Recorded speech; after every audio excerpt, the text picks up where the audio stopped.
very interesting to understand from you 3 common misconceptions about Feng Shui. Okay. First one possibly is that Feng Shui and interior decorating are the same thing. Did quite a lot of work with Kelly Hoppen, who's probably the best known British designer.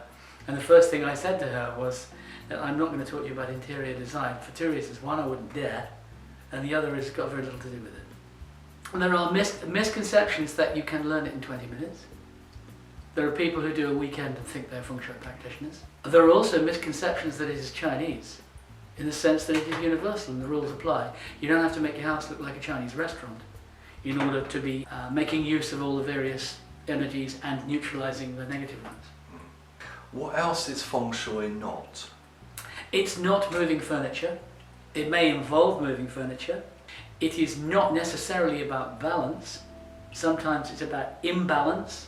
It's not, I would say, cautiously, what's called black hat, which is compass Feng Shui without a compass. And it is not about aspirations and a wealth corner. It is much more subtle than that. What does the phrase or the words Feng Shui literally mean? Wind, water. If I was a 5-year-old and I asked you to explain to me what is Feng Shui, how would you answer a 5-year-old? Well, I'm often asked to give a scientific explanation of Feng Shui. And what I tend to say is, if you plant tomatoes in January, don't expect great salads. Even less if you're planting them on a north-facing wall. We all know that as physical beings composed of stuff living in a material world, we are affected by time and space. That is what Feng Shui is. It is doing the right thing in the right place at the right time. We all know that we are subject to these cycles. I ask you quite simply, what do you do? How would you answer? I tell people where to put stuff to get stuff. That's what my daughter Jessie said. But Feng Shui, philosophy, religion, science, other? There is no necessary spiritual aspect to it at all, though like most things it's best accompanied by a spiritual discipline. Is it a philosophy? No, not really. Is it a discipline? Yes, it probably is. Is it an art? Yes. Is it a science? Not purely. Could you just tell us some of the essential tools that can be used for engaging in Feng Shui practice? Well, there are only 2 things that I'd never be without. One is my Chinese 10,000 year calendar. Call it 10,000 year calendar because it covers 180 years. And the other is my lo pan, which is my Chinese compass. Those are my tools. The fundamentals are water. I mean, it's wind and water.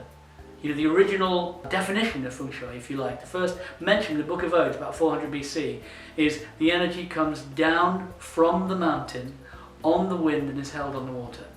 So my job is to create mountain and water, or to orient people or buildings appropriately to mountain and water. My job is to make sure there is an appropriate relationship between the person, the building, wind and water, by which I mean health and wealth. And is it correct to say that by wealth, you're talking wealth in various forms, not in terms of cash? It's not just money. Yeah, exactly. Yes, abundance is a much bigger issue than money. What was it that Cherokee chief said? When the last tree has died, we'll realise we can't eat money. Frankly, money is an interference. You know, if I were left to my own devices, I would just be studying and experimenting and writing. There's a Chinese idea called exchange of qi, which means I need to charge enough that you have rights and enough that I have duties.